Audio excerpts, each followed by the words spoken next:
This is the Conrad Alert. Civil defense information will be broadcast at 6:40. West of the Rockies, you're on the air. Hello. Y2K, how can we prepare? Stop a few of their machines and radios. Throw them into darkness for a few hours. We are fighting for our lives. My family must survive. For 5 years, 1,000 gallons of gas, air filtration, water filtration.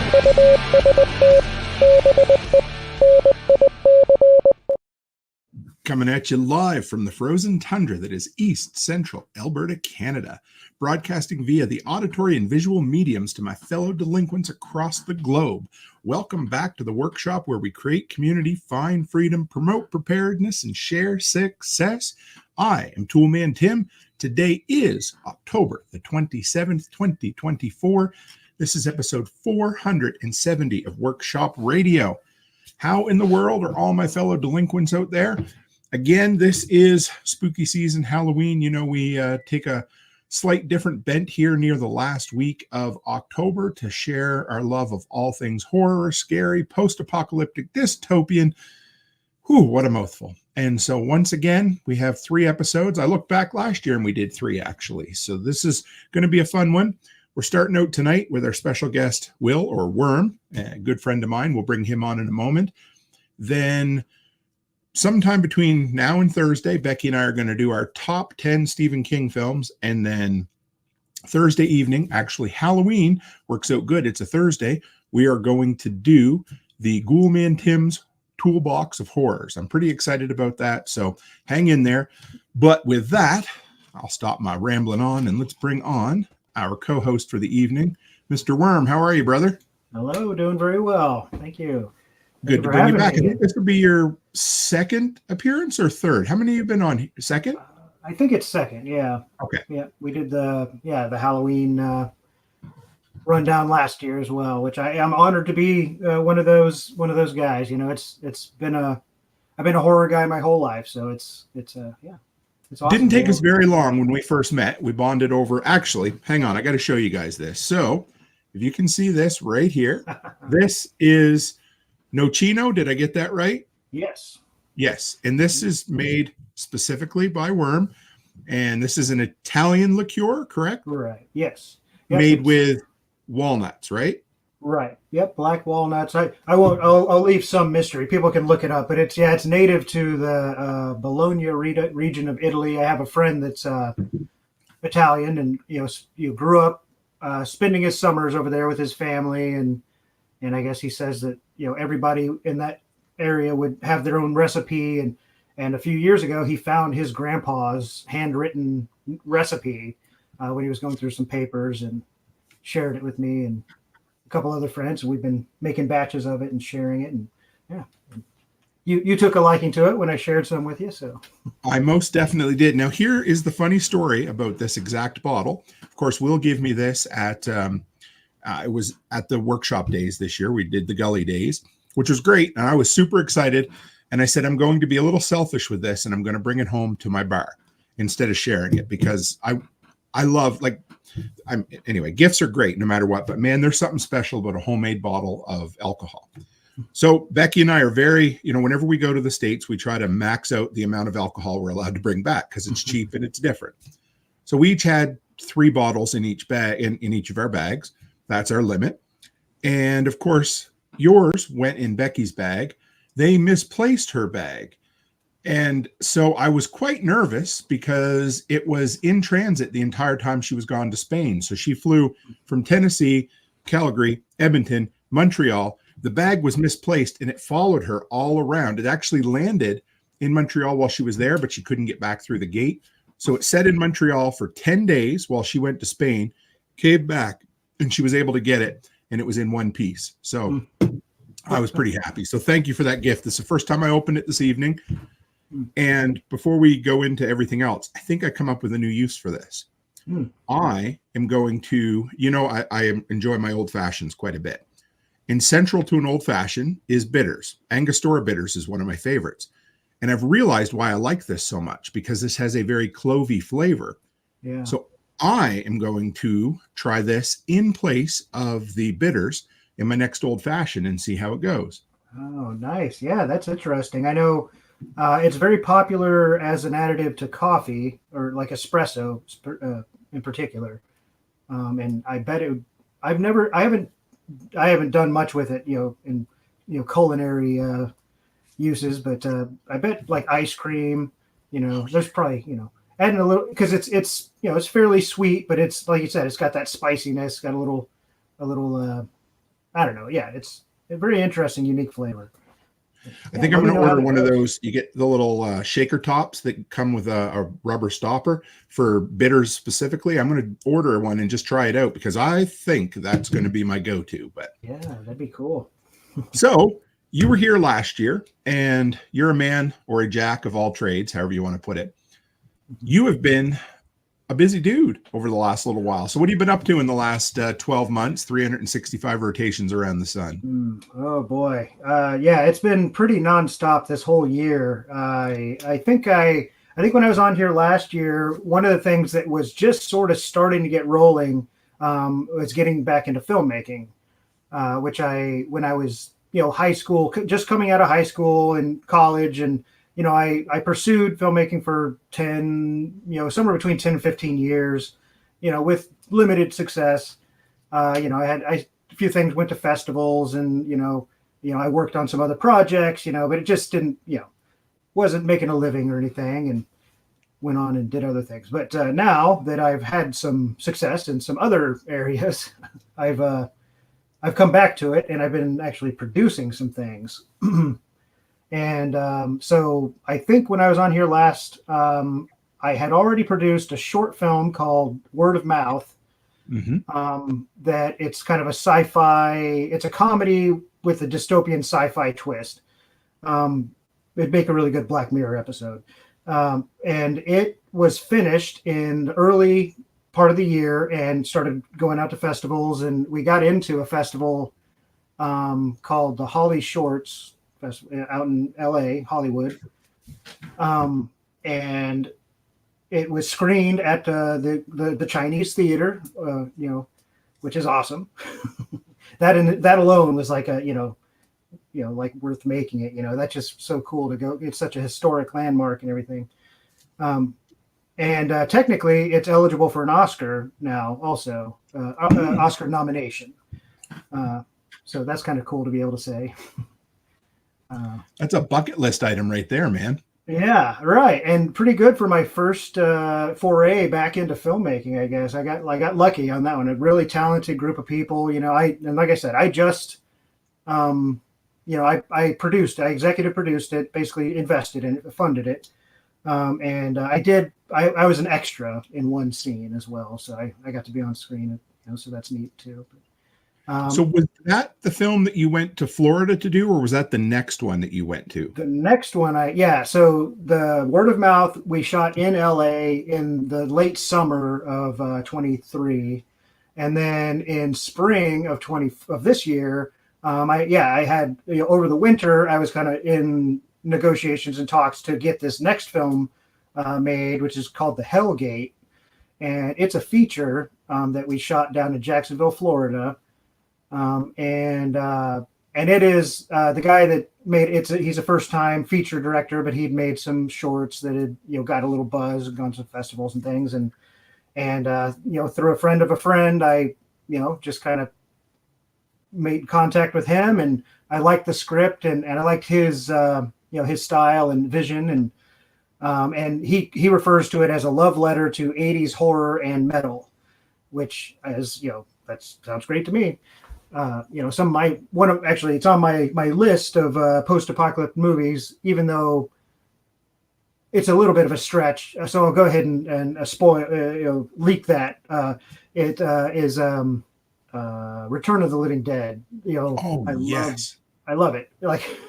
Like when I was a kid, my mom would rent movies like that. When I was 5 years old, we were watching Return of the Living Dead, Texas Chainsaw Massacre 2, stuff like that had like a comedic element, but also, some like, pretty extreme gore and stuff. But she would just be like, oh, it's just a movie. Don't worry. That's all fake blood and makeup. And so that's where my horror journey began early. I love that story. Is your mom, she's still around? Yes. Is she still into horror? Yes. Yeah. Maybe not as much as she used to be, but yeah, she's still.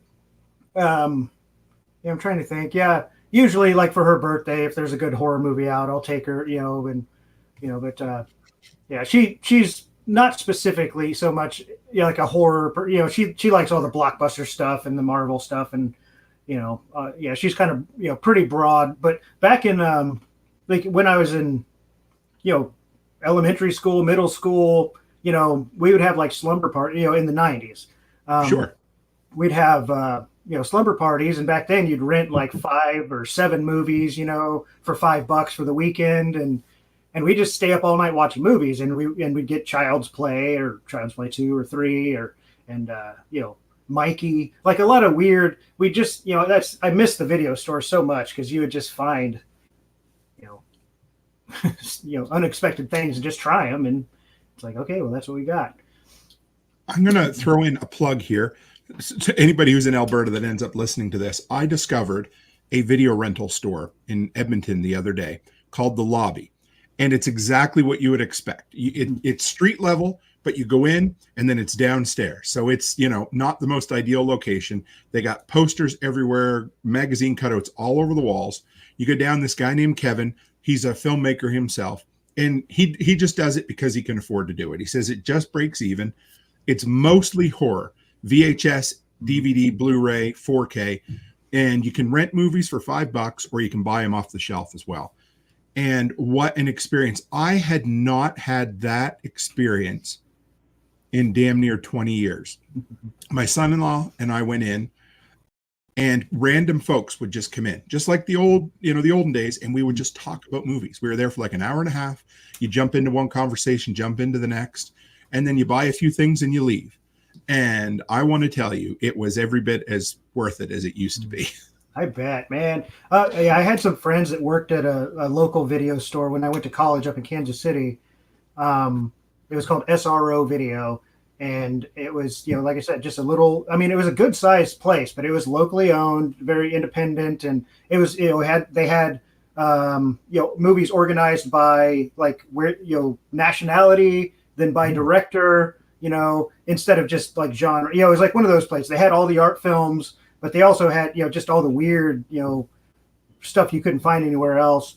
And then since I had a connection, they let me go in the basement, which is where they had stuck all the old VHS tapes there was all kinds of crazy, bizarre stuff, like, stuff that I'd still never seen anywhere else. And I so wish I had kept in touch with them, and, because I'm sure they just liquidated all that stuff at some point. And I probably would have, well, I don't know. I would just have it in a box somewhere, probably, I guess. But I know. I did that a few years ago, started buying a bunch of VHSs, and then I was like, I'm not using them. They're collecting dust. They became a thing that I felt like I needed to have. So I liquidated all of that, and I've gotten into some Blu-rays and 4Ks, and I've just been buying. We've basically set up our own little movie rental shop at the house for me and the girls. So, we each take a turn picking a movie. They'll go through, they pick the movie, and then we sit down and watch it. No commercials, no interruptions, no, internet connection dropping out for a minute. It's fun. We've had a good time with it so far. Oh yeah. And it is something that, I've heard increasingly people complaining about, like the streaming services, because you never know when something's going to come or go. And there's even issues with, when you purchase something, if the licensing changes, I think it's happened more with books, but I think I've heard about it happening with TV shows and movies as well, where if you buy it on Amazon and for whatever reason they lose the license, you don't own it anymore. It just goes away, There's something about, physical media. I think people are realizing, there's some value there. But also, I think for some reason in particular, it seems like with horror people, the physical object is a thing, I still do have a bunch of VHS tapes. I have weeded them out. Like the ones I have are like the weird stuff that I just found at a pawn shop that, that I feel like I'm like archiving it in a way, But I know that like the Hellgate and the next one that I'm working on right now, or that is in production right now, they're both talking about releasing physical media. Excellent. The plan. Well, sign me up for that, because I will. Anyway, I'll sign myself up, but I'll definitely buy them on Blu-ray, whatever ends up coming out, because it's pretty cool. I have a section of books on my bookshelf of authors, that I've met and know and conversed with. And so it'd be pretty cool to be able to have a little section of movies of folks that I can support, Yeah. Oh yeah. Well, maybe next time I see you, I do have a couple of DVDs from 20 years ago, the stuff that I was making back then. Cause I was, that's how I was doing. It was so small, my productions back then. I was burning my own DVDs, printing the discs, the tops, and printing the inserts, doing it all myself, and then I would just travel around and, go to shows and stuff and try to sell them out of my trunk, basically. That's awesome. I love it. Yeah. What do you want to slide into your list? We can start there. And I was, what, you've got 20. So why don't you knock out your first 2, or you want to work through 10? Well, how do you want to do it? What would you like to do? I think, I've already crossed out 1. I think I'm going to whittle it down to something like 10. We don't need to go through the whole 20, but, you grab 1, and then once we exhaust that, then I'll go to mine and we'll go back and forth. Okay. And are you doing these in any particular order? Okay. So because I've done lists before, top 5 this, top 5 that, I decided this time to go by decade. It just because I have a master list. At some point, I'm going to do some content around all my favorite apocalyptic films by decade. But I just picked my top kind of 10. The only decade from the 60s to the 2010s I don't have something is the 70s. So you're going to have to help me in there. I have some picks, but they're not in my top 10. So okay. Oh, really? But, yeah. I think 70s is pretty well represented in my list. Excellent. That makes me happy. Though some of these are things that I haven't seen for years. I just kind of racked my brain. I was trying to, that's why I have 20, is I just wrote down anything that came to mind. And then I thought I'd kind of weed them out, but I just didn't have time. But I'm going to just start the first thing that comes to mind. So I found when it comes to post-apocalyptic movies, for me, I go more sci-fi than horror. So and I don't know if it even counts as sci-fi. I guess it sort of is, but it's more of action adventure, really. Mad Max is my number 1 when I think of post-apocalyptic series or movie. Really, because and of course, I think I loved Fury Road. I feel like probably Road Warrior was the best in a lot of ways, and I scoffed at Thunderdome, when I was younger. I loved it when I was a kid, but then when I became like went to college and got fancy, I was like, oh, this is ridiculous, And it is kind of, if you know I guess the story behind it is, George Miller, I guess, or so I've heard. He had like this script about these kids, basically, like almost a Lord of the Flies type thing, where they're, stranded in this, oasis type place. And that was supposed to be a whole different movie, but he wasn't getting funding for that. So he just stuck that plot into Thunderdome. And that's why it feels kind of weird, kind of out of place, but I actually like it now, probably on nostalgic grounds. But and actually, we for Radioactive Theater, which is another thing I've been working on that I didn't get to earlier, but maybe toward the end. That's one of my plugs I'll put in at the end. We did our Halloween show last weekend, which is also our 6th anniversary show, and I dressed up as Dr. Dealgood, who I didn't even know I didn't know that was his character's name. I just remembered the character from Thunderdome. And he's the announcer, the guy that comes out and, he says, he's actually the one that says, 2 men enter, 1 man leaves. And, dying time's here. He's a memorable character, but he's only on screen for like 3 minutes total, probably in the movie. And that was my costume for Halloween. Nobody got it. Nobody knew what I was. But that's the best part. Charlotte, my daughter, is dressing up as Mia Wallace from Pulp Fiction this year. And I can almost guarantee that not another 14-year-old kid at that school will have a clue who it is. But I know who it is. And she picked it. There was the only influence I had on her was that we watched the film, and I think she really fell in love with it. So I'm excited. She said she can't put the syringe, in the chest because school, but everything else she's going to do, and leave the fake cigarettes at home too. So does she have the blood coming out? Is she that at that? I think she's going to make a little blood for her nose, but I think that's about as far as she could probably get away with. Yeah, right. But the costume's awesome. It's actually really cool. Nice. So so Mad Max, just a couple of minutes on that. What makes that such an appealing movie for you? Oh, yeah, good. Well, I think it's the same thing with, I think why people love Fury Road so much, and like George Miller is just a master of world building, and the cars are so cool. Like it's got this, and it was, it's an independent film. They shot it in Australia when there was practically no film industry there, right? And they did all these crazy stunts, and there's documentaries about it that I recommend, but I can't remember what they're called. That's okay. But I think they're on Amazon. I love the rawness of it, and there's just the passion is on the screen. Like there's a lot of work that went into it, and it's just it's like it has that serial, it's an action adventure kind of I don't feel like it takes itself too seriously, but it's a compelling story, and I love that it respects the viewer as well. Like not everything is like spoon-fed to you, like narrative wise, they just show you a lot of stuff, and it's just like fascinating. It's like, what's going on there? How did this come to be? You never really find out. So it just gives you, a lot to think about as well, and I think that's a big thing for me. I love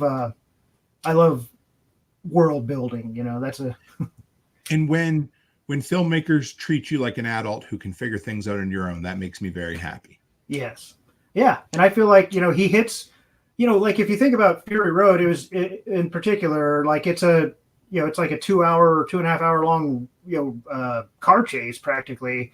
There's not a lot of plot or character development, but, there's like the part where they drive through the wet areas, and there's those people walking around on stilts, and it's like creepy, and it's like, what's going on, but, and they don't explain it, it's a thing that happens, and it adds to the world, and the whole Immortan Joe fortress and everything, and you can tell that he's got these people kind of enslaved, and there's this kind of caste system or whatever, but they don't give him an origin story, like it's just like, here's the world, and it's all there, and it just, I don't know, to me and now there's video games, and they have expanded the universe in other ways.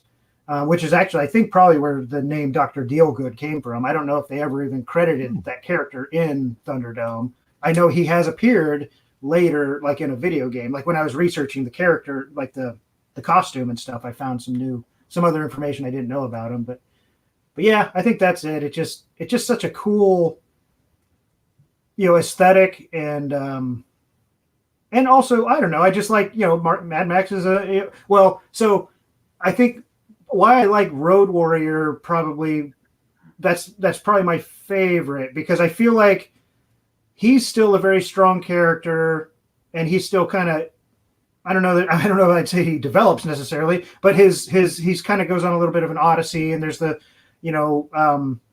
it's just a satisfying plot.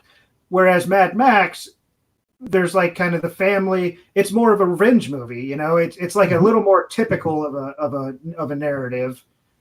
And it's, I guess technically it's not even exactly post-apocalyptic. I think there's, I guess, gas shortages, and there's like the breakdown of society has happened, but the nuclear bombs haven't dropped yet. So it's kind of leading up to it, I guess, technically. I get a little, I'm cool with getting a little flexible and gray with those terms, but yeah. I'll throw out, so I'm going to give a bonus pick right quick, even though I could only stick to 10, but I realized a little while back, I decided that I was going to fill in the gaps of my watching history for apocalyptic dystopian kind of movies. And there was two that I hadn't seen before. And the first was the original, the very first apocalyptic nuclear apocalypse movie, and it was called Five. Just it's spelled out as a word, and it just takes place with 5 people who have survived a nuclear apocalypse, and it took place in 1951.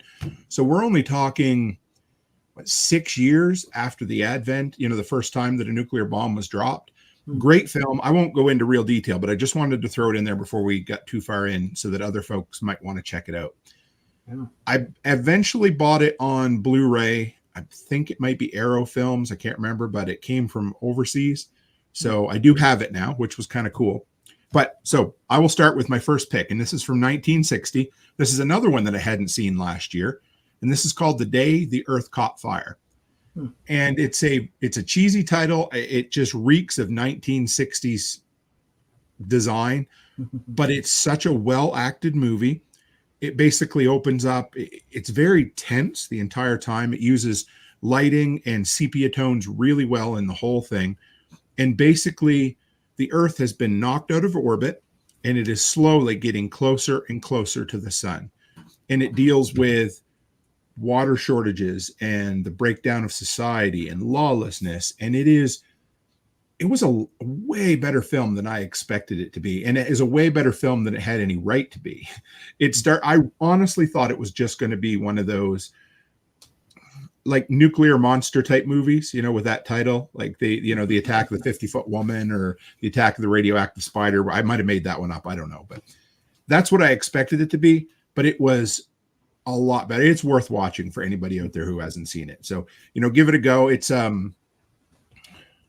I would liken it to The Road in that it's bleak and not really fast paced by any means, but it certainly isn't as, not as bleak as The Road. Let's leave it at that. I don't want to spoil it. I know it's a 60-year-old movie, but if anybody out there hasn't seen it, look it up. I think I rented it on iTunes for like $5 or something like that. So worth watching. Nice. Yeah. Well, I'm making notes. I'm going to have to check these out. I've been so busy this year. I think I've only watched like 4 movies this year. That's all right. Whatever, man. I take years where I see nothing, and then I'll take years where I'll watch 100 films in a year. So you just don't know. And this year's been good, but it's mostly been classics that I've gone back and watched with my girls. So and a few in the theaters. Yeah. So what's your next one? What do you got? Okay, so just going down the list, the second one that came to mind was, I already mentioned Return of the Living Dead, but going back to Dawn of the Dead and Day of the Dead, I consider, that's, again, it's a sort of a post-apocalypse, right? The zombie apocalypse. And, I mean, I don't have anything new to offer. There's, everybody knows about Dawn of the Dead and Day of the Dead, right? It's like, they're just great movies. Well, Dawn of the Dead in particular. Day of the Dead, though, I wish I almost like Day of the Dead more in some ways, just conceptually. Like, I think I think Dawn of the Dead's very smart, the commentary on the consumerist, culture and all that. And it's great, but again, the world building, I think, is more, and it does world building. I guess this is going to be a theme. This was not planned, but like, because it opens in Pittsburgh, I believe, and you got the SWAT guys.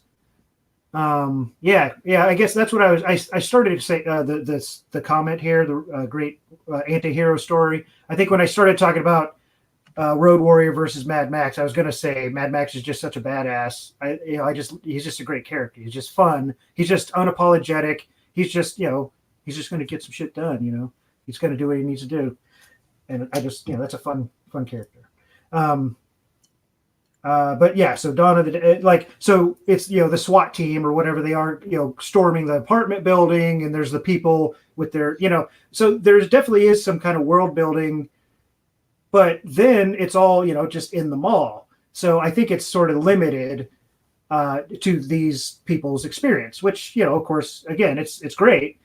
But what I really like about Day of the Dead is, even though, again, they're secluded in they're in a smaller space, it's like the military, and they're doing experiments on the zombies. They're trying to figure out what's going on. And, there's I think Bud or Bob, the zombie or whatever, that, they're trying to train him. And It's interesting to see. It's like far enough removed from everything going crazy where they're like, they're analyzing it. It's not just a horror movie where you're running from zombies anymore. It's like, okay, this is the world now. How are we going to proceed? And that's pretty interesting, I think.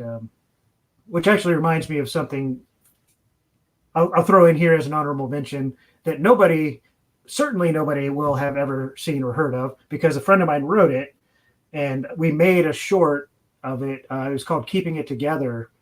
And it was a zombie post-apocalyptic sitcom in the style of Full House, almost directly referencing Full House and Growing Pains and that sort of thing, where it's a family stuck in a house, during the zombie apocalypse and having hijinks, And I love it. Yeah, I'm of all the Living Dead movies, or George A. Romero, I'm the biggest fan of Night of the Living Dead, the original. Yeah. But I did go back, and I think it was after we talked last year, and I watched Return of the Living Dead, right? That's the heavy metal one? Yes. Which isn't a Romero film, is it? No, yeah. And I could go into detail on that, but it's actually written by Dan O'Bannon, I think it is, who wrote Alien, interestingly. Yeah. And the premise is like that Night of the Living Dead was a real event that was fictionalized in the film, as a way to cover it up, and that it was a little bit different than they said, and so I'm not a huge fan of either Day of the Dead or Dawn of the Dead, at least the original. I think it's because I didn't see them back then, and I went back and watched them later, and it's kind of like if you've never seen, I'm trying to think of some of the classics that haven't aged very well, but anyway, if you go back to some of the classics but I really, really like Night of the Living Dead or Return of the Living Dead. So I've watched that twice in the last year, and I really enjoyed it for its camp, but also the ending is awesome. It had everything I wanted. And so it's definitely my second favorite in that, even though they're connected, but they're not connected. I really enjoyed that a lot. It is top notch. Everything 80s, it's honestly what I wanted Jason Takes Manhattan to be, and it wasn't. If you know what I mean. Like, have you ever seen Friday the 13th 8, where he goes to Manhattan? Oh yeah. And he really only spends about 3 minutes in New York City, and the rest is on some random boat somewhere. Right. And all I want is that 80s grungy urban motif, and Jason going around, chopping heads off heroin dealers, and you don't get any of that. But this kind of satiated that for sure. That whole 80s acid rain, punk rock or heavy metal, just hate the world. I love it. Was great. Yeah. And it does end with an apocalypse they basically nuke there's spoilers, 40-year-old movie. They end up nuking the town at the end, right? Reminds me I guess a bit it's of not a world-ending thing. But. If you've seen the remake of The Crazies, where the ending in that, I don't know, similar anyway. Yeah, I know I saw it when it came out and I didn't like it. I need to go back and watch it again. I had different expectations because I really, because the original Crazies, and again, I need to watch that again too, because I loved the premise, but I didn't feel like it was executed as well as it could have been.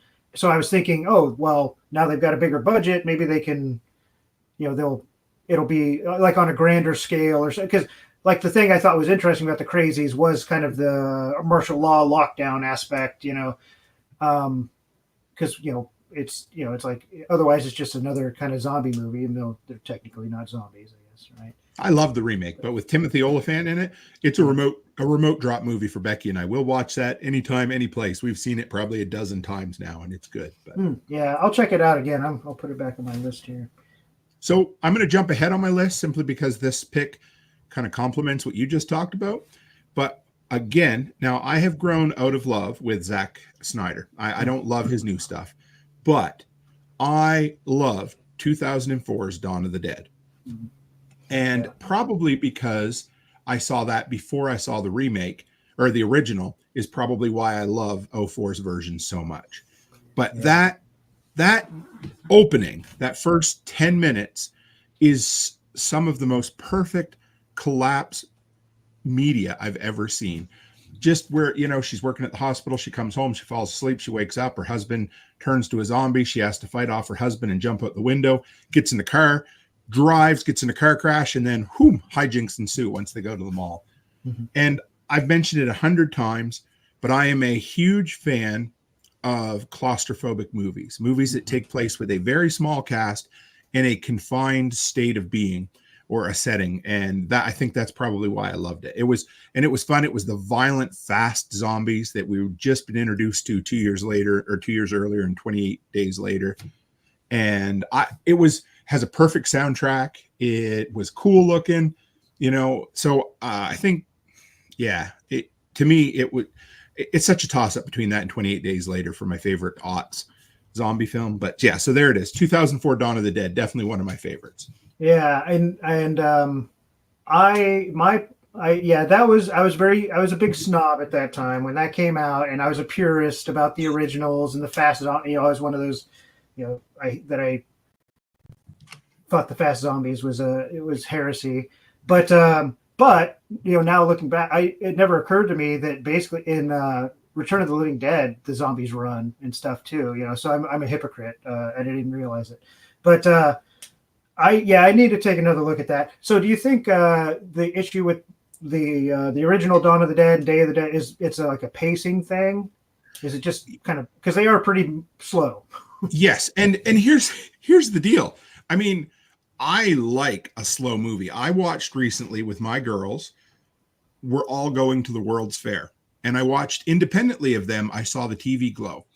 They're both made by Gen Z filmmakers, same filmmaker. They're pseudo horror. Anyway, either way, they're as slow paced a film as I have seen in a very long time. And I was really impressed that it was made by a Gen Z and it was marketed to Gen Z / Gen Alpha kids. And it wasn't a huge hit, but it wasn't a complete failure either. So but yes, I find those two, Dawn of the Dead and Day of the Dead, the pacing is it just doesn't do it for me. I mean, and again, Night of the Living Dead is a perfect film, and it's not a fast-paced film. It's a bunch of people standing around in a home talking, but there's something about those other two. I don't know. Maybe if it's the color, I don't know. I'm not even sure. But you're definitely on something there with the pacing. It never grabbed me. That's for sure. Yeah. Yeah, I could see that. And also, and I kind of skipped over the original Night of the Living Dead. But you're right. It is. I mean, there's a reason it's a classic. It is a solid. And I think you said you like the camp of it. Absolutely. Right? And because it was a cheap, kind of not a, it was just a cheap horror movie that, he was trying to put together to, have it a double feature at the drive-in or whatever. It wasn't supposed to be a big art piece or anything, but it's like, so that's where you find sometimes those nuggets. It's just kind of like I was saying with like Mad Max. I would say there's something about the ingenuity of the independent filmmaker and the passion that they put into it. Like when you don't have a budget, you have to I don't know.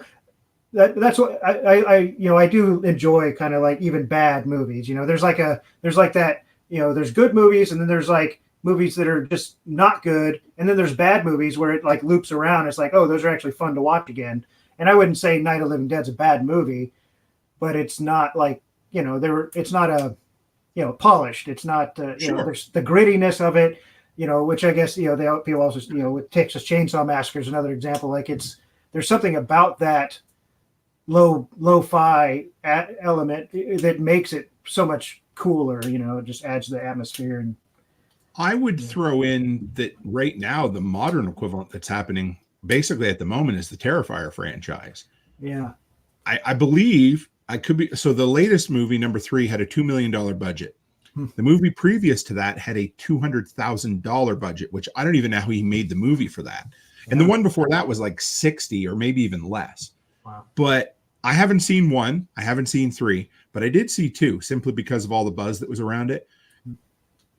It's not a great story, but my God, the effects that he pulls off with such a small budget, and that, you know, when you have a movie that sticks with you and you feel it for a long time afterwards, that's worth a lot. Yeah. And I wouldn't say for most people to go out and see the Terrifier movies, but I'm definitely going to see 3 when it comes out on video on demand for sure. Yeah, and I haven't seen any of those yet. Like, I feel like I know if I was in my 20s, that would have been my favorite, you know, that series probably. I feel like I have to see them because that's, you know, they're it's like #1 at the box office right now, right? Or it was last week, like nationally, I think. And it beat the Joker, which might not be saying much, but at the same time, it is saying something. Yeah, it's like it's a significant cultural thing, you know, and it's so exciting, like because I mean, it's kind of a dumb slasher movie, I guess, like that. I mean, from everything I've heard, you know, it's not a plot driven film, you know, right? It's just a crazy, iconic horror villain killing people in creative ways. You know, we've like come back to Nightmare on Elm Street, you know. And just to throw it out there, practical effects. Yeah. And I think that is what, like, in-camera practical effects. There's something to be said, even in today's age of CGI everything, that in-camera practical effects are worth a lot to people. Yes. So that's one thing, like the Hellgate that I mentioned, you know, that's one of our things on that. It's all practical. And then the other one that I alluded to but didn't talk about is called Grinners. And I feel like it has, I mean, you know, and of course everybody that makes films, you know, believes they're making the coolest thing, right? But I feel like it has high, you know, like Terrifier potential. Like the villains we've got, and it's all practical effects as well. And like, yeah, I'll get to that later. But I feel like it could be a breakout kind of a cult hit and a horror icon in the making. But yeah, like I said, I'll talk about that more later. So what's your next on your list? Okay, well, this is kind of an odd one. I'm curious if you've seen it. You probably have. It's not that obscure, but it's Warriors, not The Warriors, but Warriors. Wizards. Jeez, Wizards. It's animated film by Ralph Bakshi, who did Fritz the Cat, and he did a Hobbit film, and I think he even did a Lord of the Rings film. He did. What else is he known for? Later he did Cool World, which is a big. Oh my goodness, with Brad Pitt. Yeah, and like I'm a big fan of his. He's just a raw. His stuff. I have a book of his. It's sort of like an art, you know, picture book or whatever. It's called Unfiltered. You know, and kind of just his philosophy of it's like it's animation, like. Why wouldn't you do anything you can imagine? You know, that's the point, right? It's like you push the boundaries. It's because, you know, it's a complete fantasy. And so Wizard. So I don't know. It looks like maybe you're not familiar. No, I am not. Yeah, and it definitely has its camp elements as well. Like he wasn't the best writer, but he was like an auteur. You know, he did the writing and the animation, and you know he had vision, you know, but and so basically it is a fantasy film. Again, yeah, not exactly horror, but it's kind of fantasy sci-fi that takes place after, you know, the big one after World War III, where the world has been wiped out, and you know the remnants of humanity have basically become like elves and fairies and like sort of magical creatures. And there's, you know, there are these two wizards. I think they're brothers. There's a good one and a bad one, of course, and they're like fighting. So, and the basically kind of the bad side is more like technology based, and they have these guys that have like, you know, laser guns basically, and the good side are more like the fairies and wizards that like kind of use magic to defend themselves and kill. But they also, you know, it's some, you know, they fight with swords and stuff. Some people are, you know, fighting with swords. Some people are fighting with guns. There's all this, you know, kind of asymmetrical stuff happening, but which is all part of the theme of it too. But what ultimately happens is, and this came out probably early 80s, I would say 82 or 3-ish. Did I have an animated film. You said Ralph Bakshi? Yeah. Bakshi? 1977. 77. Okay. Yeah. Yeah. This is another one. There's the IMDb link if anybody's interested. Yeah, it's a pretty intense movie. And what ends up happening is the bad wizard, Scorch, I think his name is. He finds a trove of Nazi propaganda films and starts using that. As part of his sort of war machine, and it's like this. It's a like wild, and I think he even he gets some tanks and it's like this. It's just it's pretty intense. Like, yeah, it's worth checking out, I'd say, even though it's got its rough. So he was also really into rotoscoping, and he was I think he was kind of an innovator on that. I know that goes way back. I think they rotoscoped like Snow White in the 30s. Wasn't Max Fleischer's Superman rotoscoped as well? I think so. Yeah. So yeah, I mean, it wasn't a new technique, but he would incorporate that, and he would incorporate live film, like in Cool World, where you have the animated characters and the film, the live characters interacting, or even he had another movie. It wasn't called City Streets, but it's something like that, City Heat, or maybe something, I don't know. That it was like animated characters over like live backgrounds, and he had another one called Coonskin that was very that one's hard to find, and it's pretty reviled. But yeah, you can look that one up yourself. But is that like Disney's Song of the South by chance? Yes, I think it was kind of a reference to that in some ways. Yeah, but very interesting film. And it incorporated live film elements along with animated elements, and yeah. So anyway, Wizards. I'm gonna have to check that out. Quite often I will come across a movie that I'm like, I know Becky has zero interest in watching. So I tend to lay in bed a lot later than she does. She goes right to sleep. So quite often I'll download or get a movie that I think she probably has zero interest in, and I'll watch it. So this sounds like one of those that I'll watch in bed at night. I'm going to give it a shot. Probably. Yeah. Like I said, it's definitely, I would say it's not for everyone, but it's a piece of art, I would say, as far as, like in animation, he really did something unique there. All right, so my next one, this is the one that created the genre of prepper porn. And they didn't have a clue what they were doing, but almost every dude, either, the story of either bugging out or the guy who has to get home that comes in, all the prepper books and all. This was the first one, and this is such a great film. It's from 1962, and it's called Panic in Year Zero. And it is probably, I don't know. This is a tough one for me to say, but it's probably my favorite apocalyptic film. It is a dad and the four of them, husband, wife, daughter, son. They've got a long, old, extended 1960s vehicle, the one you could sit like 12 bodies in the back. And they have a camper trailer attached to it. And they're up early in the morning getting ready to go camping somewhere. And they just start heading out, and they see a huge flash off in the distance. And that flash used to be LA. They had a whole bunch of nukes dropped on it. And they're far enough out into the mountains that they're okay where they are. Great film. And the whole thing is just, it's perfect. He goes to a hardware store and buys all the stuff he needs. He goes to a grocery store, buys what he needs. He's thinking, okay, let's go to these small little towns that are off the map so that maybe they haven't heard yet.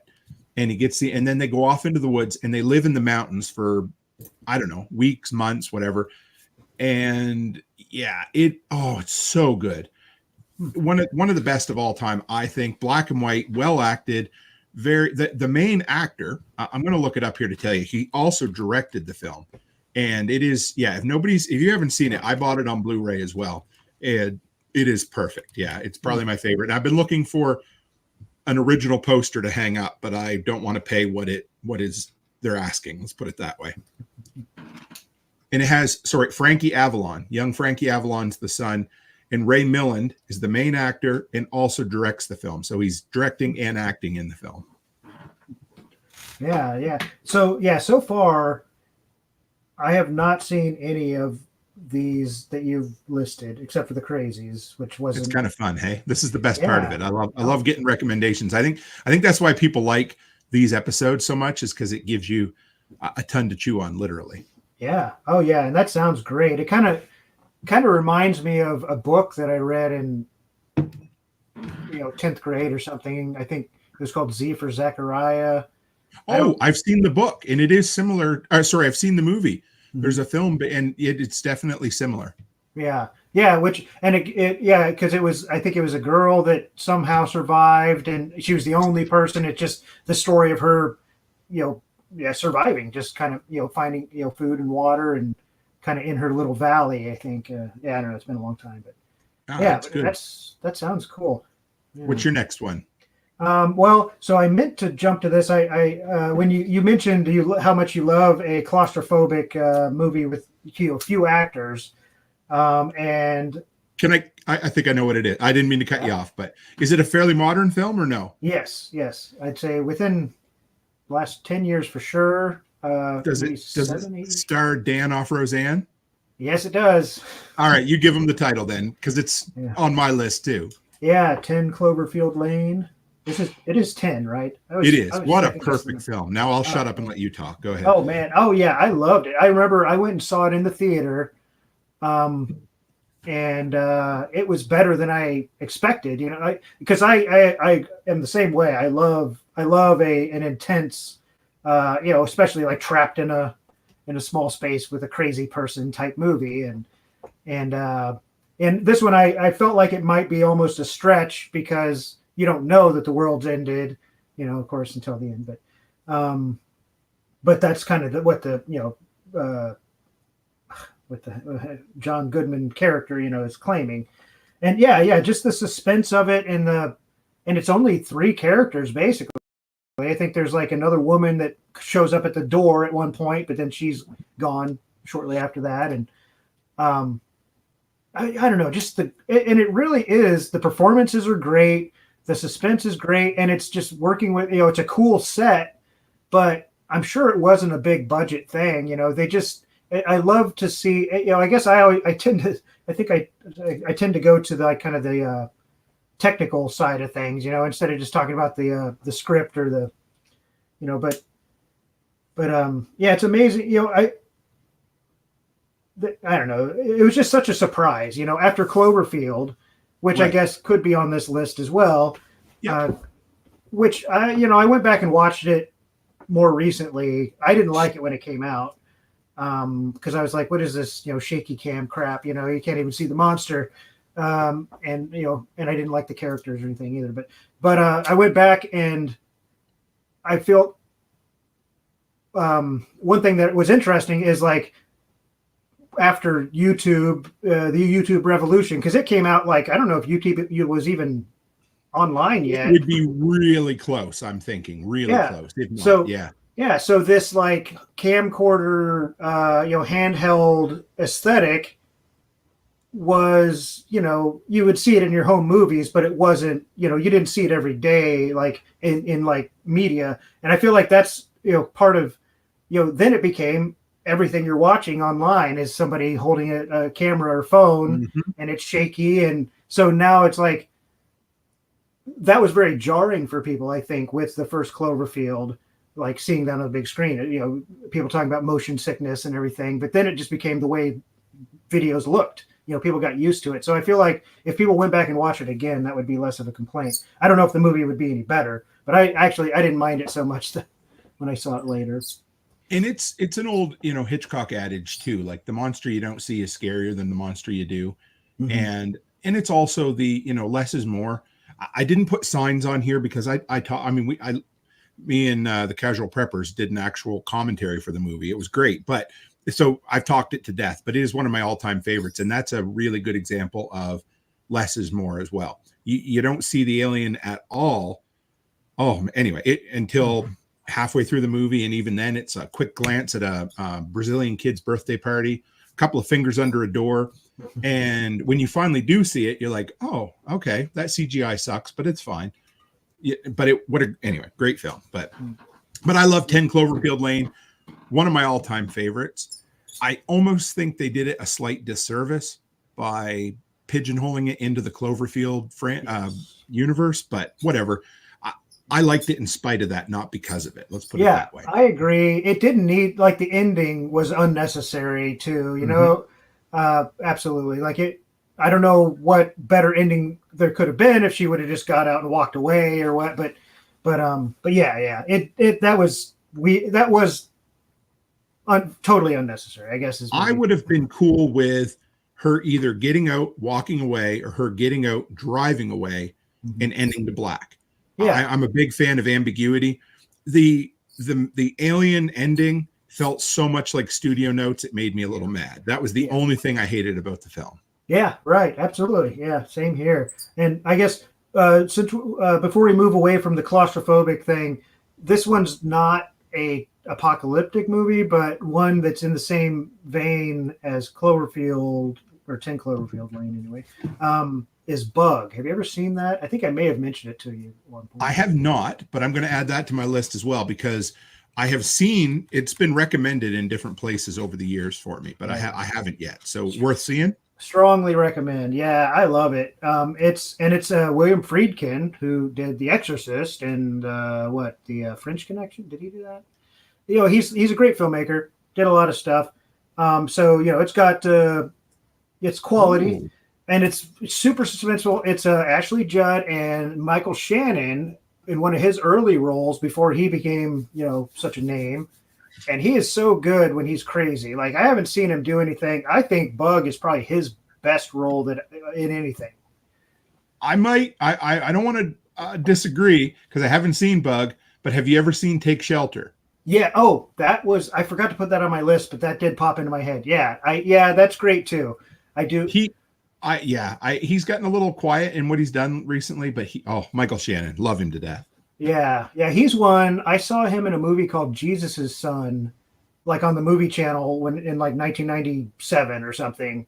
And I was like, this guy, what is up with this guy? Like, he's just so striking. And it was just like a tiny part, like he had like one line, and then he was in Cecil B. Demented, which is John Waters' film. Oh yeah. Pink Flamingo guy, or yes. Is that right? Or yeah, and that it was one of his later, you know, more kind of Hollywood movies that it's pretty solid, you know. And actually, if you've never seen Serial Mom, throw that on your list. That's a great movie. One of my podcasters I listen to really like that. I haven't seen it yet, but yeah.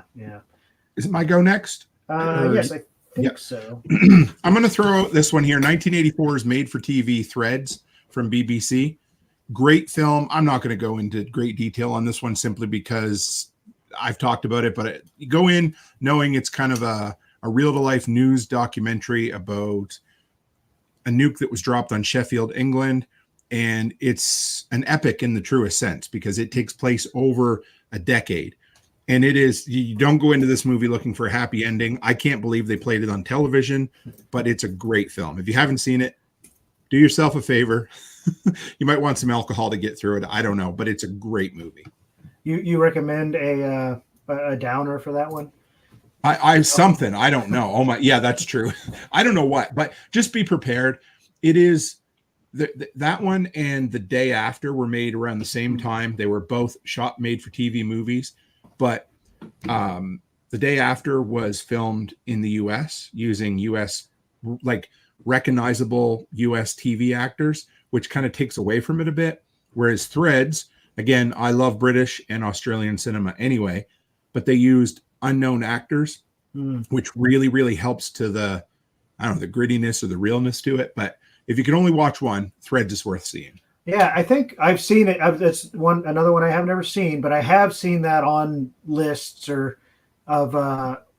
even just like articles, you know, or whatever they call them, you know, clickbait type things where they're just like the scariest film ever made or whatever, or the most, because right when they played it, it was was it kind of like almost a War of the Worlds type thing where people thought it was like a real thing that was somewhere, happening? or it was definitely put off as this could really happen tomorrow. I mean, this was the height of the Cold War. This was, the 80s, just scared shitless of nukes before the Berlin Wall fell, before the collapse of the USSR. And it was scary. It was a real threat at the moment. Right. Yeah. I remember my mom. Like we were driving around one day and in the 80s when I was, 5-6 years old, and there was like the tornado sirens went off, and she's like, "Oh no, I wonder if the Russians are nuking us." Oh. Yeah, that's one of my early memories. That's a little insight into my psyche, I guess. But I prefer the other side of it, where like Class of Nukem High and even Return of the Living Dead, where it's like, I don't know, we might get blown up, but we'll just have some fun with it. What do you got next? Okay, let's see here. Well, so I guess on that cheerful note, so this is real arty. The Sacrifice by Tarkovsky. Oh my, okay. And this is one I watched during 2020, like lockdown times, when everything was great. I was like, I know what I should watch is like a bunch of these really depressing, long, like Soviet era, philosophical films. And this was, it's a powerful movie, but it is a slow movie. He also did Stalker. That's one he's and Solaris is probably the one that people are most familiar with because they did the remake with Clooney and stuff. But Stalker and The Sacrifice, I think, are both kind of post-apocalyptic. Stalker is much more mysterious. They don't really explain what happened, but there's like a wasteland that they go into, and there's like some kind of magical stuff that happens, but in a terrible way. It's fascinating. It's like watching a painting almost. It's beautiful. It's worth checking out, but if you have the time, maybe it says maybe a couple 2 hours scenes. 29 on IMDb. So is it scant on dialogue as well, or is Yes. it? Yeah.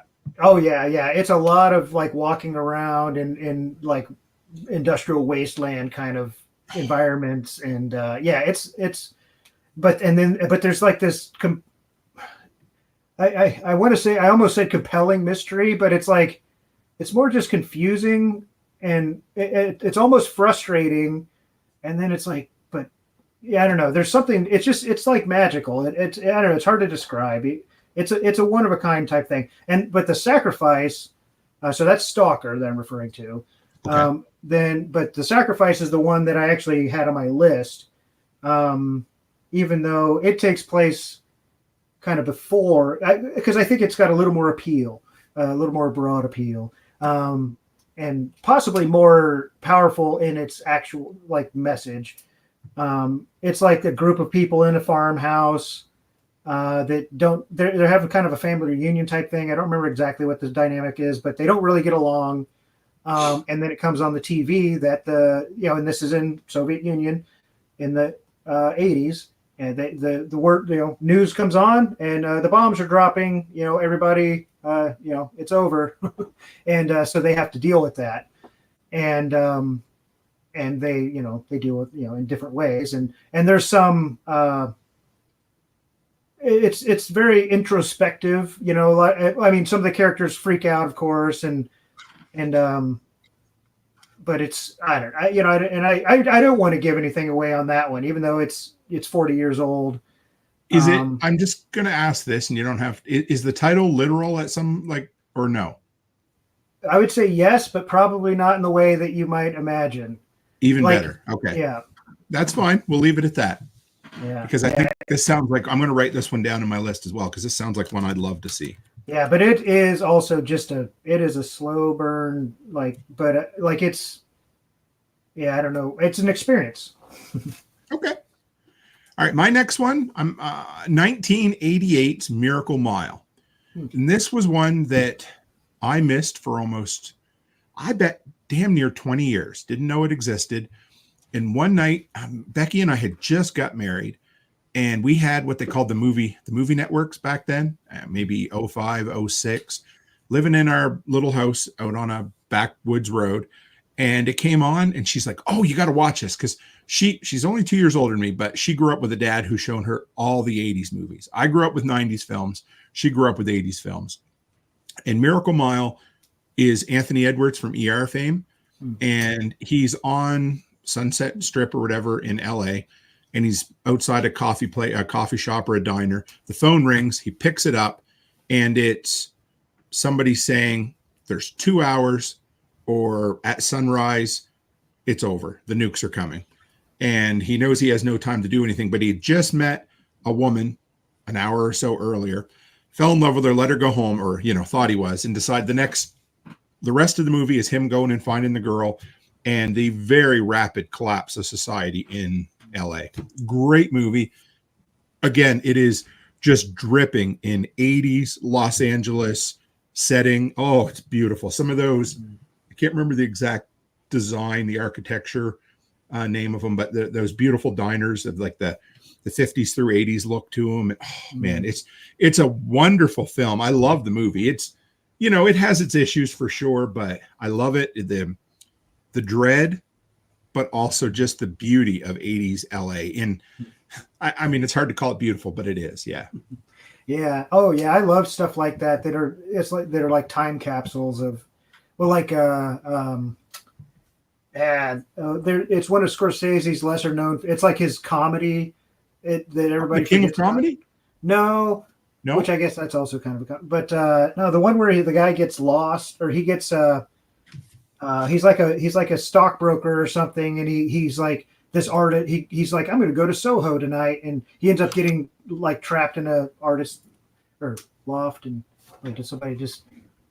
I'll find it here. I like Scorsese a lot, but I'm not like, I don't listen to everything that yeah. It's After Hours is what it's called. Okay. And a lot of his movies are, like A Love Letter to New York City or whatever. But that one, there's something about just that scene, because this guy, he's an outsider wandering around in New York, late at night at the, in the 80s, in Soho, where there's all the artist lofts and the clubs, and it's like a really, I don't know, it's just really fun, like just to see the city that doesn't exist anymore, I'm the type of guy that when you see movies in the 80s like that, like when they take place, let's say in the New York City subway, I'm always looking in the background to see the posters and the dilapidation and that. I like the setting almost more than the film itself when it comes to those sort of eras. Oh, for sure. Well, like The Warriors that I kind of accidentally referred to earlier is a great, even though that's kind of, I don't know how much set dressing they did on that. Well, I guess Escape from New York, I guess, is another, but I guess they shot that in East St. Louis because it actually looked like a war zone. Incredible. Yeah. But let's take that to the other end of things, because in the 80s they filmed RoboCop, was supposed to be in Detroit, and for some reason they filmed it in Dallas. And I mean, what better place for a post-apocalyptic wasteland than Detroit in the late 80s? I mean, but they just for some reason they filmed it in Dallas, so I don't know. Yeah. I guess, it looked like the city of the future, I guess. So what do you got next on your list? Let's see here. I'm going to, okay, so, actually, probably one of my favorites for this particular list would be 12 Monkeys. Oh, really? Man, I haven't watched that since VHS days, and maybe I should go back and rewatch it. What is it about that film that still appeals to you? Well, that's one of my other. I'm going to break out of the world building thing, even though it does have fairly satisfying world building. Another thing I love is timey-wimey stuff. I love the time travel, the paradoxes, and all that stuff. How because every filmmaker, writer has a different set of rules that they play by, right? You have to establish your, how things work. And I thought just the way they did it was really fun, really interesting. Well, it's Terry Gilliam too. So, it was really wacky, and the stuff looked cool. And just the, I thought it was just really effective at this, like ratcheting up of the intensity of it. It had like a good sense of dread around it.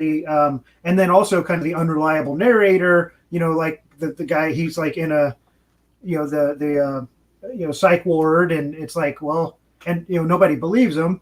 And yeah, I don't know. I feel like there's like a moment where as a watching the film, it's like, well, is this all in his head, And yeah, which I always enjoy.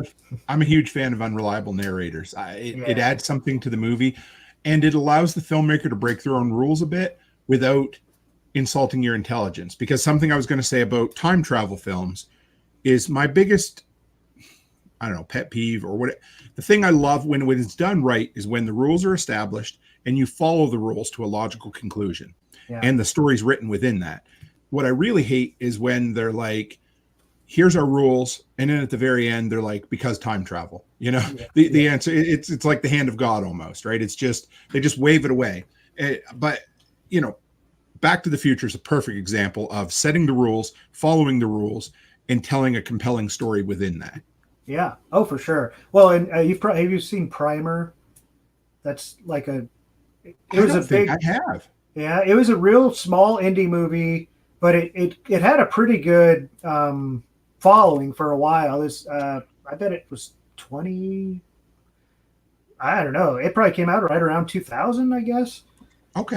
And very, very low budget. And one of the things they did that was so smart that actually I have a film on my list here that, again, it's kind of a stretch. It's just one that I wanted to talk about that I guess I'll make that my next because I think you're up. But yeah, it's just a time travel thing but they don't explain how the time machine works. They don't really show it in action because it's more of a character driven drama that uses time travel as a device, but it's very their rule set, they're very strict, it's very they don't stray, even though it does get very complicated, and it's just really satisfying. Okay. I dig it. All right. So let's see. We've already talked about Dawn of the Dead, the remake. We talked about 10 Cloverfield Lane. I skipped over the original Red Dawn was on my list, but we've talked about that ad nauseum on here as well. But if you haven't seen it, if Panic in Year Zero created prepper porn, Red Dawn brought survivalist porn to the, and that was the 80s. When you think preppers in the 80s, it was survivalist. Go out in the woods and live on your own and be a lone wolf. And Red Dawn, to me, I love the movie. It's overacted, but who hasn't watched that and fantasized a little bit, or especially when you were younger, about, imagine those North Koreans or the Cubans land it, and I'm going to go out in the woods and do exactly. And who hasn't shouted Wolverines at the top of their lungs at one point? I at least, but it's a great film. I don't think I saw it. Well, obviously I didn't see it because it was only 3 when it came out, but either late 80s or early 90s is when I saw it first. And I kind of fell in love with it about the same time that I did when I discovered Miracle Mile. So if you're one of the 3 people out there that hasn't seen that movie, do yourself a favor and watch the original and pretend like the remake didn't happen. Yeah, I haven't seen that probably since high school. I don't remember it that well, but I do remember enjoying it a lot more than I expected to. Like I always kind of, I don't know, like I mentioned earlier, I was sort of a snob at times, and I was just kind of, it's like, well, if people like it, it must not be good, right? I get it. I get it. I get that way sometimes. And then I got to remind myself, it's a subjective medium. Enjoy it. I watched Shyamalan's recent movie, the one where it takes place at the concert, Taylor Swift. Trap. I loved that movie. And that was in spite of all the critics saying how shitty it was, and some of the fans even saying how crappy it was. I watched it, loved it. Almost every bit of it. There were some points, but a lot of the criticism seemed a little heavy-handed. And if you watched it based on what it was, I liked it. But anyway, Byron Roberts says the chair is against the wall. For anybody who's ever seen Red Dawn, it's a radio message. So, yeah, but I'd say with Shyamalan, it's like popular to, it's trendy to hate him, right? It's like hating Nickelback. I'd love to go to a Nickelback concert, and everybody else is like, "Oh, they suck." I'm like, "Why?" Well, because the TV told me. I don't know, whatever. But anyway, Yeah. What do you got next? Well, so the film I alluded to, I guess I'll go ahead and do it, even though again it's kind of a stretch. It's a time travel thing. It's like the premise is that people come back from the future because there's like a virus that is killing people, and they have to figure out. They've traced it back to this source. This party that's happening at this house, and really the post-apocalyptic element is not much of an element of it. They just refer to it. It's just basically a plot device. But it just was such a fun movie. This is one that I saw it's called 11 Minutes Ago. Wow, I've never even heard of that. Yeah, it is. I saw it at a film festival, and I don't think it got any sort of release. The acting wasn't great, but it was like the script, it was so tight. And this one is probably more of just, if we did a time travel movie, this would belong on that list. But it just came into my mind when I thought of 12 Monkeys. And so I was like, yeah, well, I'm going to throw this out there because it was such a cool premise. So, or such a cool, it's just so effective the way it worked. So the idea was in this future, they have this time machine that they can only generate enough power to send a person back one time per year for 11 minutes. And you have to do it sequentially. So sequentially in reverse.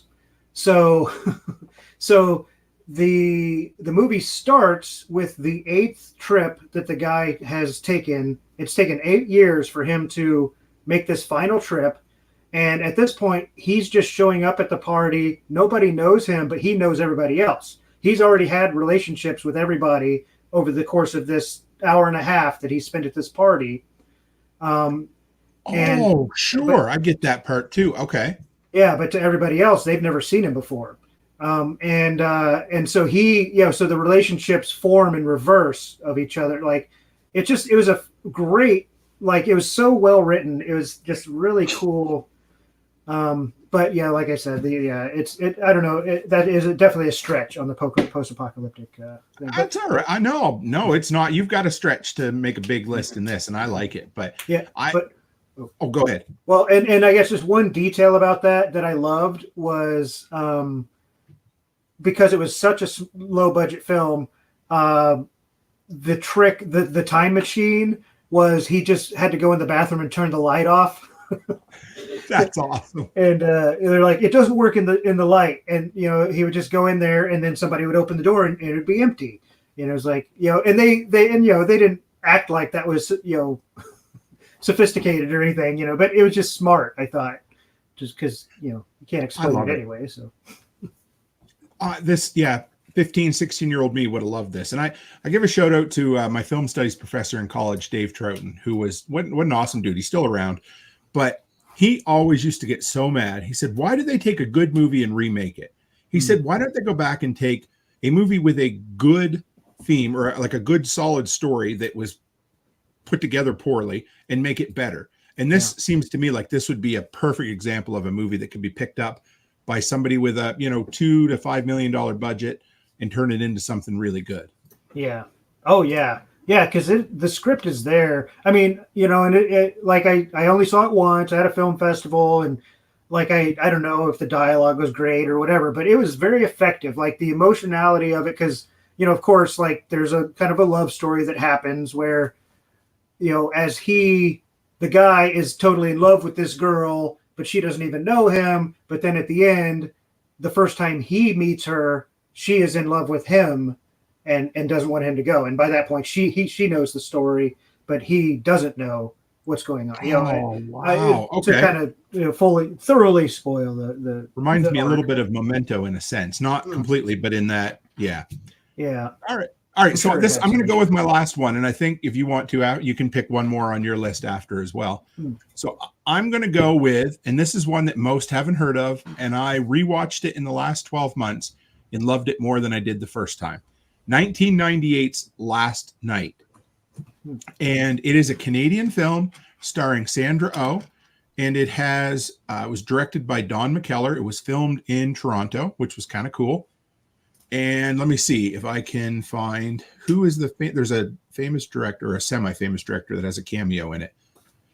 David Cronenberg. He plays. He has a bit of a role. He plays the head of an electric utility company, and the whole movie, it's similar to some other movies you've seen or shows in the last few years.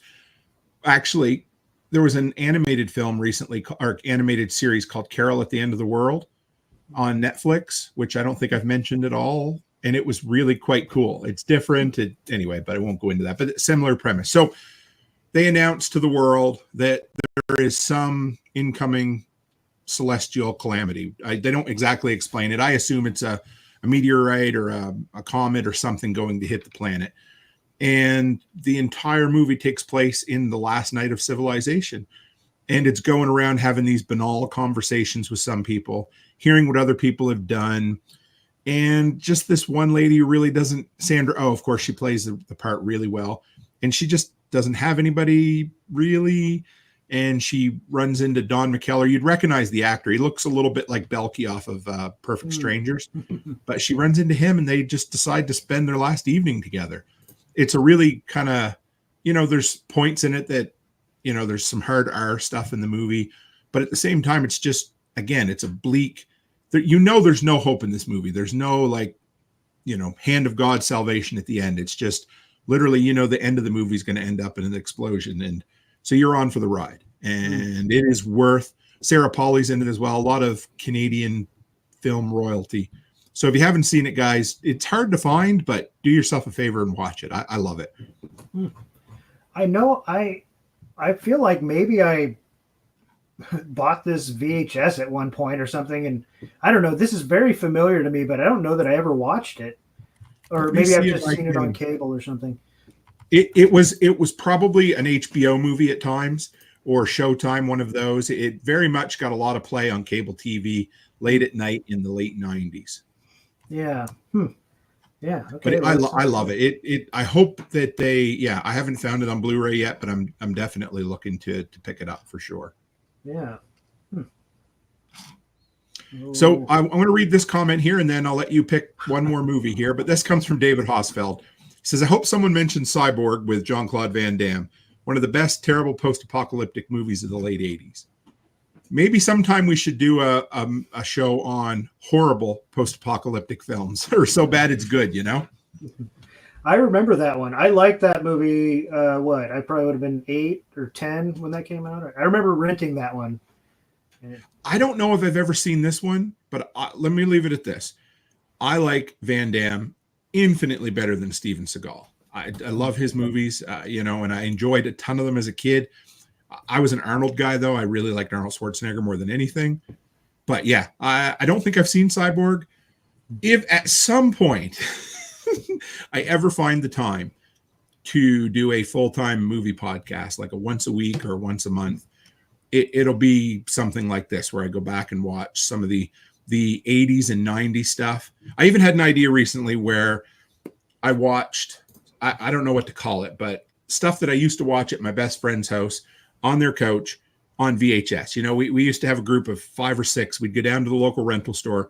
We'd rent a movie and watch it. And I'm thinking about making a whole list of all the shit that I haven't seen since the mid-90s, and then picking one a month and sitting down and watching it with my 14-year-old twin daughters, and then do the kind of their thoughts and my thoughts on it afterwards, and see, because it's fun bringing in that Gen Alpha mindset and to kind of go back and reformulate your vision on a movie. So anyway, we may do that at some point. Yeah, that sounds cool. I like that. Yeah. So what do you got for the last one for us? Oh man, it's so hard to decide. I think okay, I just want to throw out just some titles. Yeah, go for that. Maybe that's what I should have said. Throw out some bonus picks here and then. Yeah, and then maybe I guess I'll end. I think I know which one I want to actually discuss, just because I think you should watch it if you haven't seen it. I have the Phantasm series on here. Yep. Which is not really, I don't think, typically thought of probably as a post-apocalyptic movie, because it doesn't really happen until the third movie at the end, right? That's kind of spoiler again. But I love Don Coscarelli, like his vision. Like, he's another one. He's the writer director world builder of the Phantasm series. And anyway, okay, I'm going to move on. Like I said, I'm just throwing out titles, but yeah, just the ambition of such a low budget production, ending the world at the end of the third movie, and then continuing. I don't know. I love it. And then I had just a whole list of like 70s, kind of that post-apocalyptic. I mean, Planet of the Apes, Logan's Run, Omega Man, Last Man on Earth, I think was earlier, like 50s, 60s. The Vincent Price one. Yeah. I love that movie. That's a great, solid, and pretty clean, family friendly, end of the world movie. And it's the classic I Am Legend story. Just the first one, isn't it? Yeah. Yeah, with with Vincent Price. Fallout, the show and the games. I thought I'd throw that in here. Love that whole world. Real quick, back to the 70s. I don't know if you're going to mention it, but my favorite version of Body Snatchers, Invasion of Body Snatchers with Donald Sutherland. There's been tons of versions made, but the one from the 70s, you could make a case that's an apocalyptic film. Yeah. Oh yeah. Right. That's a good one. I've never seen that. I know that image of like him like yeah. Yeah. Yeah. Okay. Planet A, Fallout, I threw Demons on here. That's a stretch. That's another one where at the end the world ends. Basically, the demons take over. Also worth checking out if you want just a really cheesy Italian zombie movie, kind of zombies. They call them. It's called Demons though, but they're basically zombies. People trapped in the theater. The woman starts, pricks her face on this weird mask and becomes a demon, and everybody just gets killed in gory. Is it an Argento film or is it somebody? It is Bava. It's I think it's Mario Bava's son. So okay. It's in the lineage, but it's not one of the great ones. Sure. And there is a sequel. There's at least one sequel that's even worse. But that's one I grew up with. Okay. I watched it again recently, and it was not as good as I remembered, but it's still fun. Tom Thumb is a claymation, stop motion animation film that I don't know that it's explicitly a post-apocalyptic thing or if it's just sort of a surreal alternate reality type thing, but it is amazing. Definitely. Probably that should be the one. I haven't seen it for so long. I can't really, I don't feel like I could talk about it very well, but sure. It's like The Adventures of Tom Thumb, I think is what it's called. And if you find the one that looks like the brothers, the one that looks like a Tool video from the 90s, that's Fair the enough. one. Brothers Quay, I think, was like some artist that had they didn't make that movie, but they were stop motion artists that did stuff that looked like that. There it is. Yeah. From 1993. That makes sense. Sure. Really cool. Dave Bothwick, Okay. something like that. That sounds right. Okay. Yeah. Okay. Sorry, I kind of dragged. That's okay. Did you see that Raised by Wolves series? No. Ridley Scott produced, maybe even directed. It was on HBO or Max or whatever. And it's bizarre. I don't know. I don't know if I even liked it. It was just so weird. It's worth a look, probably. And it's sort of like far future, sci-fi thing. The Earth has been. There's a holy war between atheists and what are they? They're like Mithrists. They're okay. Who worship like a sun god. And it's gotten to the point where the Earth is going to be destroyed, and the atheists have, their religion is science, so they've created these androids, and they like, it's the classic, they send out arcs because the Earth is about to be destroyed. They're going to go try to populate other planets, and of course it all goes wrong, But there's like heavy like religious symbology, and but it's just crazy. It's just crazy, like the sci-fi stuff, and some of it is just so cheesy. It feels like like a bad Planet of the Apes ripoff, but some of it is just amazing. It's like a really weird show. David Hosfeld says the Book of Eli was another great post-apocalyptic movie. I like it, and they're in the process of making a prequel series to it as well. Oh, yeah. So I'm looking forward to it. It's got the African American actor from the new Star Wars movies. British guy, I can't remember his name, but yes. Oh yeah, I had. And Letty Lou says, I did not see that twist coming in the Book of Eli. It was so good. I'm going to say that Eli himself didn't see it coming. Oh, sorry about the dad joke there. Oh boy. All right. Okay. Yeah. Well, okay. And then I'll close on, or did you have another one? Am I? You know what? Before you give your final one, I'm going to do a quick little lightning round of stuff I've seen recently. So not all of it's post-apocalyptic. Some of it is stuff I haven't even seen, but stuff that have been recommended recently. So anyway, Talk to Me. If you guys haven't seen Talk to Me, horror movie made by, again, it checks all the boxes. A very low budget horror movie made in Australia. It ended up being made by 2 YouTubers who did horror shorts and stuff. And the movie was way better than it should have been. Loved it. We saw it in theaters. I'll definitely watch it again. Yeah. We might have touched on it. I don't think we did. I can't remember. The new Evil Dead. I think we did talk about that last year. I can't remember exactly when it came out, but I loved it. Loved it. Evil Dead Rise. Okay, the new one. The new one. I mean, I really enjoyed the older one from 10 years ago. The problem with it was it was just violent. It was mean-spirited, which is fine. You know, but it was made in the vein of Hostel. Whereas Evil Dead Rise was made in the vein of the original Evil Deads. Both horror and comedy, full of camp, everything that a really good legacy sequel should be. And again, because I'm a sucker for it, enclosed space, small cast of characters. If you haven't seen it, do yourself a favor and do that. Now, 2 horror movies that I have not seen. So these are not recommendations, but I wanted to mention them while I had you on here so you could also hear of them. One, as soon as I heard about it, made me think of you. Stop Motion is what it's called.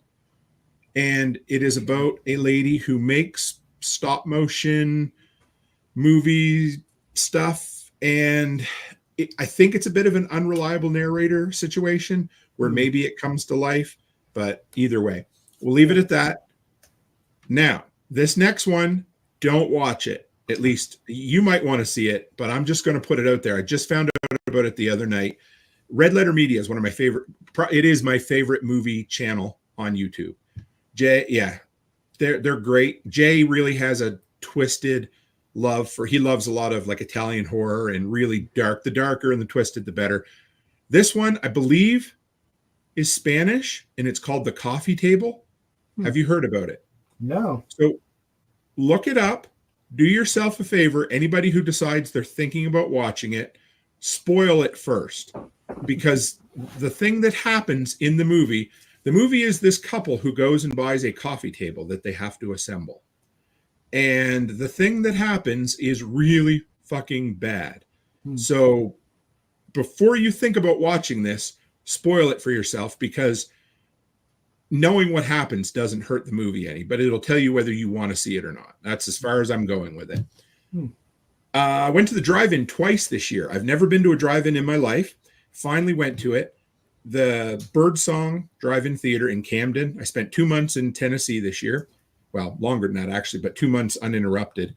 And I went and saw Back to the Future, which was such an experience. The weather was beautiful. I watched it by myself, just sat outside and watched it. And somebody came with a DeLorean there. It was great. What a great experience. So the next week, we had a delinquent get-together. I think 7 or 8 of us went. We saw Jaws on the other theater. And it was beautiful. It was April, May, but it got so cold. We needed blankets. We almost froze our butts off. Like, it was so bad, but it was fun. So anyway, it was good. A quick plug for those 2 Gen Z horror-ish movies. We're all going to the World's Fair, and I saw the TV Glow. I think it's important to watch things with an open mind. I think it's important to try to watch things made by the generations that are coming after us. It doesn't mean that I'm going to agree with them. It doesn't mean I'm going to like them. But I think it's important to try to at least appreciate where they're coming from. And that's what I did with these movies. And yeah, worth seeing. And then quick note on some classic Hitchcock movies. We've gone back and watched 3 different Hitchcock films that we bought on Blu-ray for me and the girls: Rear Window, The Birds, and Rope. We talked about Rope last year. It's still probably my favorite Hitchcock film. The girls, Charlotte liked Rear Window the best of the 3, and I think Alice liked The Birds. But Charlotte fell in love with The Birds, and she was surprised that Rear Window was even better. She liked it that much. Yeah, and then one more movie that has nothing to do with this at all, but we went back and watched it, called It Happened One Night. And it is a 1930s black and white. It is the original rom-com. If you go back and watch it, it 100% sets the pattern and storyline for all rom-coms to come after it. Charlotte picked it. We bought it it was only on DVD. I don't think it's on Blu-ray that I could find. And I loved it. So if you're looking for a good, wholesome 1930s black and white romance, what a great movie. Totally doesn't fit the theme of this show, but I want to get it out there for anybody who hasn't seen it. So, all right. So your ultimate pick for this evening. Well, what was it? And ultimate just in the way in that it's the last. It's not necessarily. I didn't save it for the last. It's just it's the last survivor on the list. But it was. I actually have been thinking about going back and watching it again. And it's a Dark series on Netflix. It's German. Oh, I think I may have mentioned it last year. No, I think I might have tried to watch some of it, but keep going. Yeah, we tried to watch it, I think, twice before we got into it. It starts very slow. It doesn't look like it's going anywhere, but once you get into it, it's another one. It's more of a time travel, alternate dimension kind of thing. But there's definitely like a kind of post-apocalyptic, or at least like a. Yeah, it's basically, it is. And it's hard to say much about it without spoiling it, because it is so slow, methodical, the way that it reveals the information. But it is again, it's like Primer that I mentioned earlier. Like they have, I would love to see their Bible of, how they've got their characters and their arcs. They have to have that locked down, because it is I think it's 6 seasons or something. Wow. And there are arcs that span seasons, with the characters and things that are set up. And it's all it was, I think, there's, of course, it's not 100%. There's some episodes that lag, and there's some stuff that doesn't pay off quite like you might hope or whatever. But just as a whole thing, I was very impressed with it, and I do recommend it. Well, I think we did pretty good. An hour and 37 to get all our movies in, and we talked about. So Ian asked earlier if I could put together a master list. What I can do is if you can send me your 20, if you want, even the ones that you didn't talk about, I'll add my 10 to it, plus anything I wrote down that you mentioned. I'll just, I'll make a list and we'll just throw it. So if you're listening to this now, within the next 24 hours, it should be added, I think, if we get around to it, to the description. So, okay. Yeah. Well, there's a bunch of stuff I didn't even talk about on here, so I could send you 35 probably. Oh, sure, man. Whatever you want. So fill us in as we're finishing up. What do you got coming up? How do people support you? That kind of stuff. I need to figure out how people can support me. That'd probably be a good idea. I'm working on that. So I guess probably the most exciting thing that's coming up, that hopefully, people can keep an eye out for, and coming to probably not a theater near you, but somewhere, hopefully, where you can see it. I've got a film called Grinners. And it's a super low budget horror film. It's the one I was talking about earlier that I feel like is, possibly, I honestly feel like it has iconic horror villain potential. Nice. And it's these really cool, and the guy that's making it, it's this guy named Jared Hussey that is just such a whirlwind of energy and just passion. And he's, he just knows his stuff. He's truly a horror fan, and he just really has vision, and it's super exciting. And I sent you a link to the Facebook page, because that's how he's doing most of his, kind of putting his information out right now. And so, go check that out if you're interested. It's kind of the, well, I don't know if he's releasing plot points yet. He's releasing a lot of stills and stuff. It just looks so cool. Like you can't help but. It's going to be a feature, right? Not just a short. Yes. Yeah. Okay. And so everybody knows all the links to all this stuff. I've got, so you sent me like a 2-minute short. I've got the link to that, and I've got the link to the Facebook page and a couple other ones. Anything you sent me is all in the descriptions tonight too, folks. So if you want to check it out. All right. Yeah. Yeah. And that's something I'm very excited about.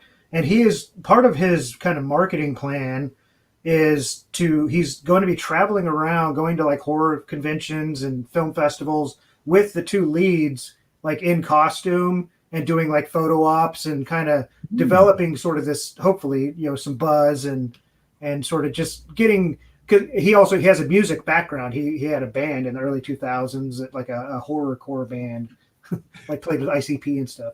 And so it's like, I don't know. I feel like there's an interesting, we have to do something in the film industry, especially as independent filmmakers now, right? Like, because people aren't even going to the theater to see the blockbusters anymore. I mean, right. Not in the numbers they used to. And I feel like, we have to create a reason for people to come out, and make it an event.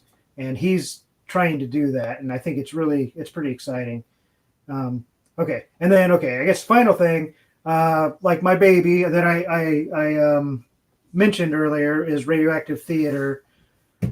I have been, for like the last 4 months, I've been kind of renovating our social media and our websites and trying to get like multicam streaming thing going. We do a monthly live show. It's in the style of old time radio, like, The Shadow or Lone Ranger or whatever. It's an audio drama or audio play. But we do perform it live with, I produce the sound effects and music and it's all like original, new content, new stories, new character, it's stuff that we write, in our group. And I'm hoping I have like 11 episodes or 12 episodes of podcasts out there. If you look for Radioactive Theater, but I'm not really that happy with them. So what I've done, we did a reboot, what I'm referring to as a reboot, back in September or August, because we had some road shows coming up and we were going to go play in a bigger city and to a new audience. I was like, well, let's just go back to number ones because we've been doing this for 6 years. We've got one of our shows. We've got like over 60 episodes of it. So nobody knows if you haven't seen us live, you don't know what's going on, So it was like, yeah, we're like, let's start over, at least in the numbering, and I'll just record the shows live and put those out as podcasts because we foolishly didn't record the early performances, and so the podcast episodes that are out there, we had gone into the studio and recorded those, and there's just so much I just didn't have time for the production to like edit but since we're already doing the live shows and I'm just recording them live and I can put them out, I think I should be able to keep up with the podcast now. So that should be coming within the next 2 weeks or so, like the whole reboot. But you can go check out some of the episodes, some of the older episodes that are there now and get some idea of what it's about. And also if you follow us on Facebook or whatever, we do live stream every month. On the Radioactive Theater Facebook page. You sent me the link and I was on the road at the time, so I couldn't, but I was, but I'm going to listen to some of the recordings. I'm kind of excited about that actually. Yeah, cool. Well, let me know what you think. And I am working on, like I said, like I'm trying to do the whole the StreamYard, stream it to YouTube and Facebook and, all the Rumble and everything. But I have just been having ridiculous technical issues with my gear. I've been struggling with that and trying to, anyway, but that's not that interesting to talk about. So I'll just leave it on. Yeah. Check out Radioactive Theater, please. Well, thanks, Worm. I appreciate you. If you want to hang in the back for just a second, I'll close up the show and I'll be right back with you. All right. Sounds good. Thanks. Well, guys, I hope you appreciated that show. That was a lot of fun. This is one of the excuses, everybody's spooky season this year, Halloween. I love Halloween. I love horror movies, and I'm a sucker for post-apocalyptic, and I'm also a sucker for good conversation with good friends, and that's half the reason I like to bring Worm on is so we can just, because we live so far apart, the only time we get to talk is at live events, this time at Gully Days, and occasionally on the show. And it's fun to be able to twist things around and have a little bit of fun with the scarier side, because prepping doesn't always have to be serious. It shouldn't be. Life doesn't need to be serious. You should be able to relax, be entertained, enjoy art, and art in all forms, whatever you're into. And hopefully Worm's passion for film comes through. If you get a chance to support him, do it. Check out his shorts. I'm a huge proponent of supporting folks within our community for all types of creation. When you look at Delinquent's Gully and the cabin we have there, there's a ton of things there made by folks from the community. That means a lot. But there's also folks out there that make slightly more intangible things, like a film that we can also support, or music. And I'm not saying they're intangible or anything, just that they're harder to put your hands on. So give them some support, because everything is a labor of love. So anyway, Will, you're obviously invited back anytime you want to come. So guys, I appreciate you for coming on, hanging out with us for a nearly 2-hour retrospective of some of the bleakest moments in Hollywood history. And as always, stay happy, stay healthy, and have a great week.